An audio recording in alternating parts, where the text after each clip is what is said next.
In this video, we're going to discuss our last function operation, which is composition.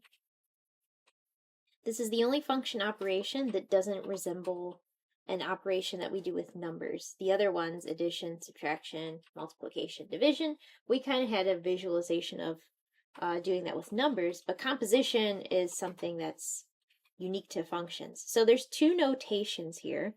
One is putting a little open circle between the two function names like we have here. So notice that's different from multiplication.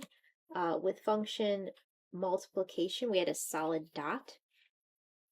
This is an open circle for composition.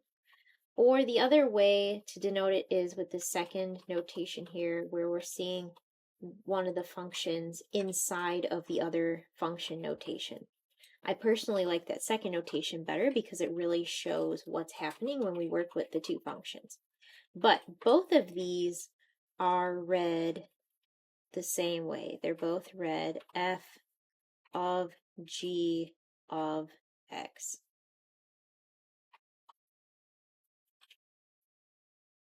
They both say the same thing. We just have two different notations for saying f of g of x. So we're going to first talk about evaluating a composition of functions, and then we'll use that to see what the domain is going to be after we compose two functions. So for example, here we have two functions and we want to find f of g of 10. So in the past, we've evaluated just a single function, and so if I had just asked you find g of 10, right, you would put 10 in for x in function g, and the output would be g of 10. Now we're doing that, but then we're taking that a step further, and then we're going to take that output g of 10 and substitute that for x in the function f. So it's kind of a two-step process. You're working your way from the inside out or from right to left, because we could also write this like this and it would mean the same thing. So we're working our way from right to left with these, or from the inside out. So first we're substituting 10 into the function g, and we get 8. So since g of 10 equals 8, now we have f of 8. So now we're substituting 8 into the function f. So you substitute 10 into g, and then you take that output and substitute it into the function f. So f of g of 10 is equal to 64.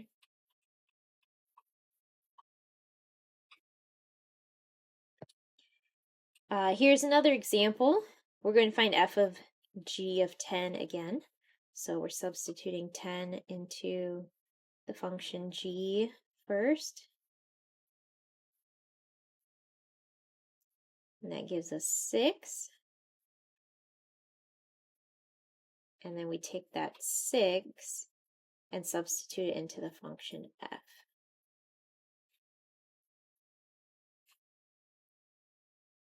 And that gives us 2. So f of g of 10 is equal to 2 here. Now let's find f of g of 5. So we're going to substitute 5 into the function g. And that gives us 1. And so then we need to substitute 1 into the function f, which does not give us a real number. So what happened? We can't evaluate this.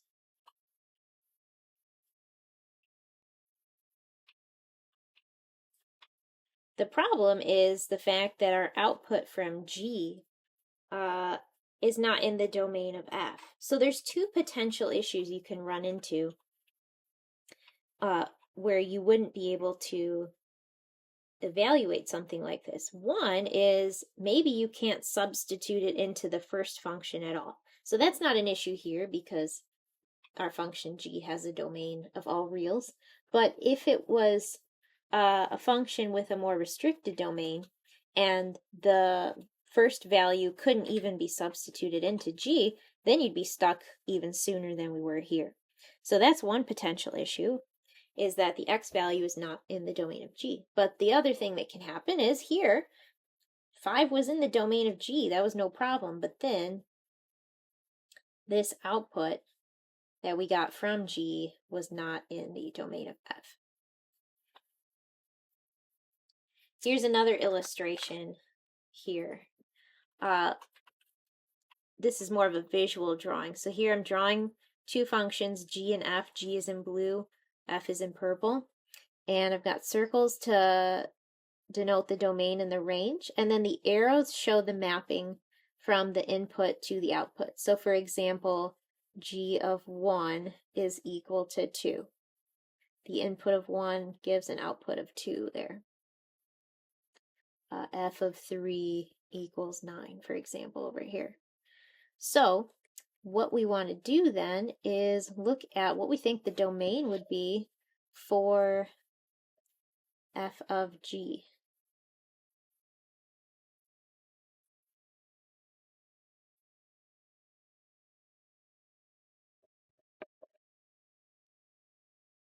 Well, for starters, the value has to be in the domain of g. We kind of talked about that here, right? If you can't plug it into g, you're stuck already because that's your first step. So, for example, here, 2 is not going to be in the domain of f of g because 2 is not in the domain of g. So already we're restricted to just these 4 values, but some of those might not even be in the domain once we compose function g with function f. So for example, if we put -2 into the function g, we get an output of -1.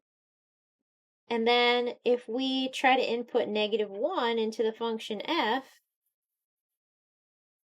that's not a possibility. -1 isn't in the domain of f. That's similar to what happened here.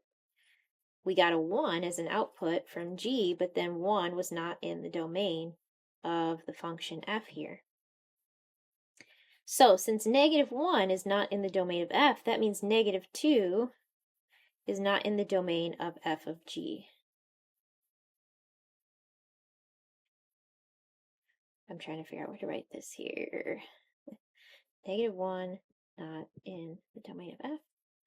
So -2, which is where that came from, is not in the domain of f of g.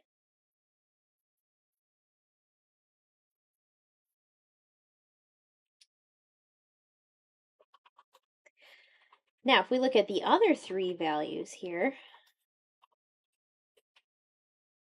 if we follow -1 over to here, g of -1 gives us 0, and then we can find f of 0.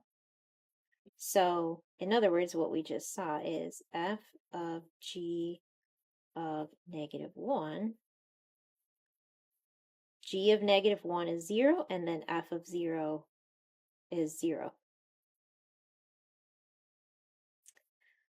Similarly, g of 0 is 1, and then f of 1 is 1. So f of g of 1 equals 1. And then g of 1 is 2, and then f of 2 is 4.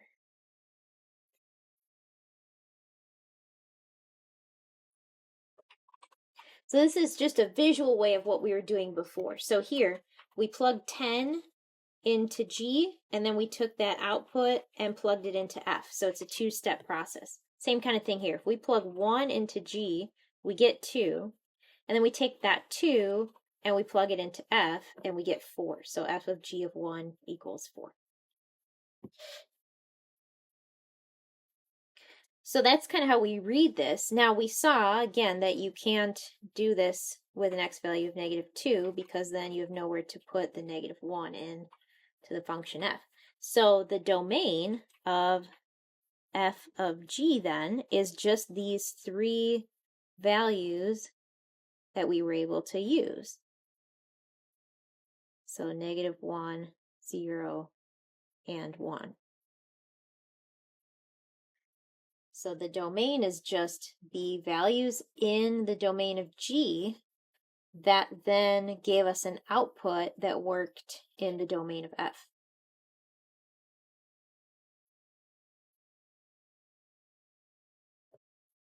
Here's another example. We have function G and function F here again.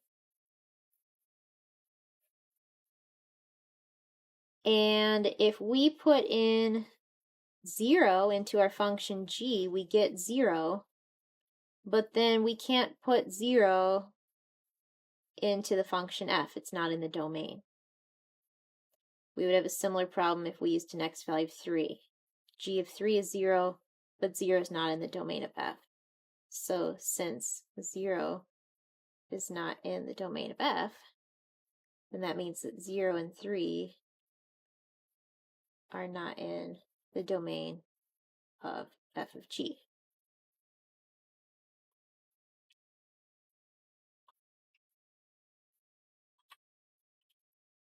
But these two will work. So g of 1 is 2, and then we can put 2 into the function f, and we get 6. So g of 1 is 2, and then f of 2 is 6. So that works. And then g of 2 is 4, and f of 4 is 8. So f of g of 2 is 8. So 1 and 2 are the only values in the domain of f of g.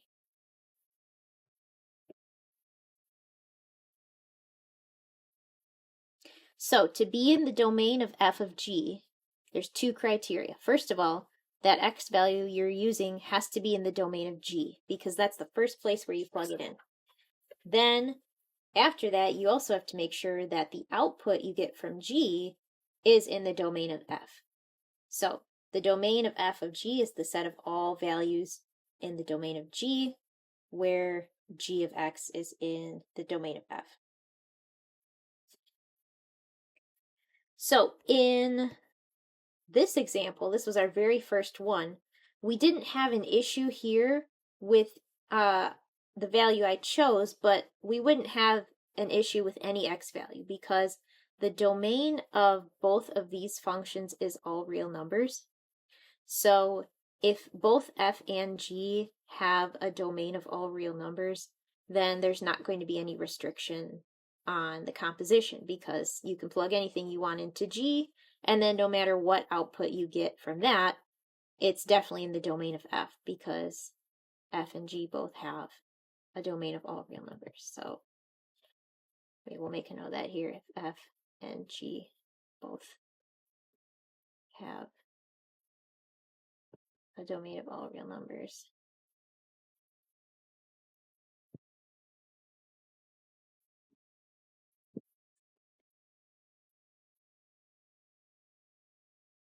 then the domain of the composition will also be all real numbers.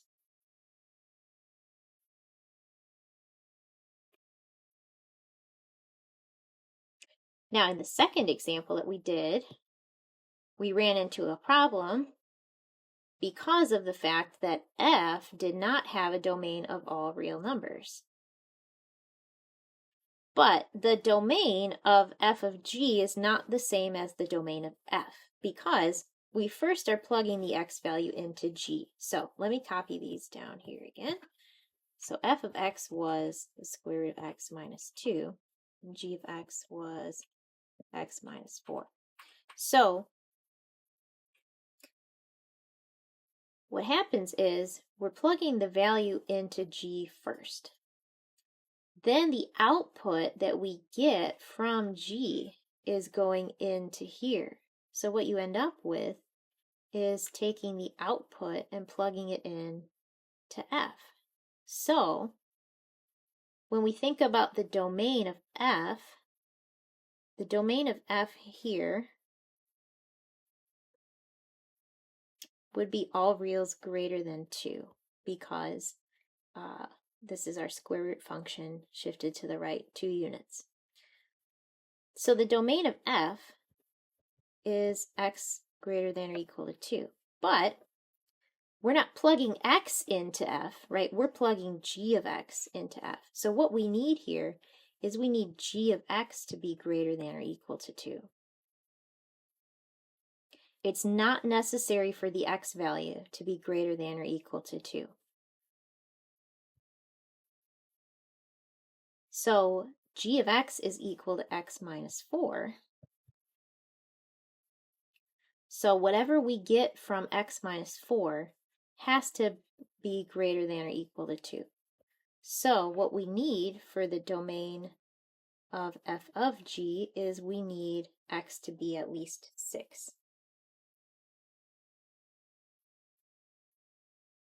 This is why we couldn't substitute in 5, right? We tried using an x value of 5.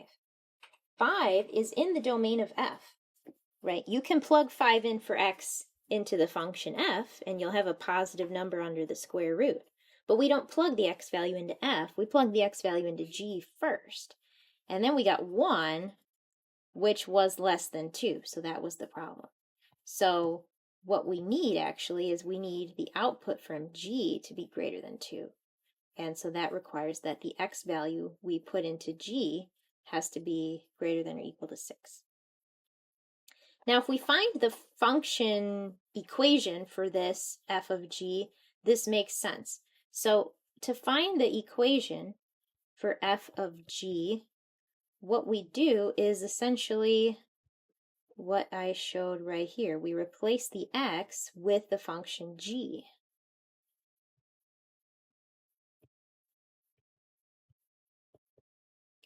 So you take that function g and you put it into the function f, and g of x here was x minus 4. And so f of g of x is equal to square root of x minus 6.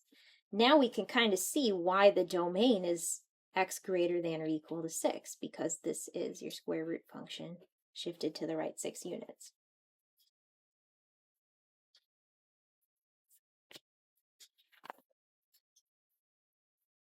Let's look at an example with rational functions. So let's say we have f of x is x over x plus 3, and g of x is 11 over x.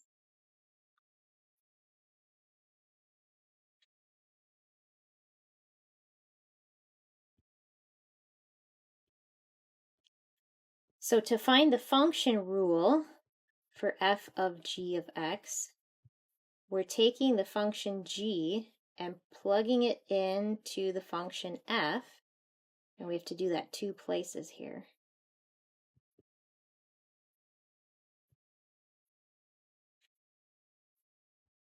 And g of x is equal to 11 over x.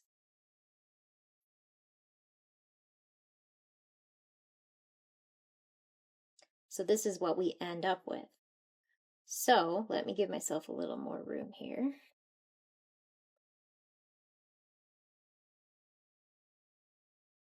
So remember, to be in the domain, 2 things have to happen. First, we have to be able to substitute the x value into g. So that means right off the bat, we can't use 0. But we also can't use something that would give an output from g that then would make this denominator 0. And we can kind of see that now that we've written it like this. Basically, what I like to tell people is make sure none of the small denominators are 0, and also make sure that the denominator of the big fraction isn't 0. Let me use a different color for that. Okay, so the denominators of the small fraction can't be 0, which means x cannot be 0. And the denominator of the big fraction can't be 0 either. So if we multiply both sides by x there, and then solve for x, we find out that x cannot be equal to negative 11 over 3 either.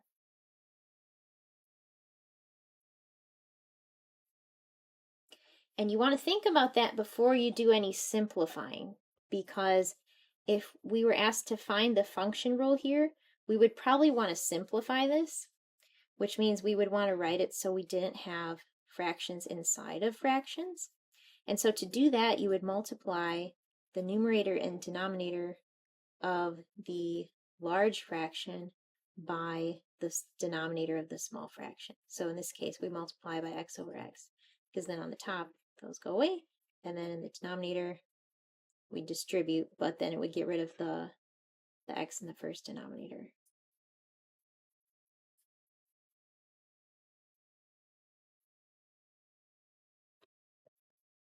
So this is our rule for f of g of x, but if we just looked at this, we would notice, yeah, x can't be negative 11 thirds because that would make the denominator 0, but we would miss this part as well. We would forget about these denominators because we eliminated them. So even when we write it simplified, we need to exclude both 0 and negative 11 thirds from the domain. So the domain is all reals except those two. And in interval notation, we would write that like this.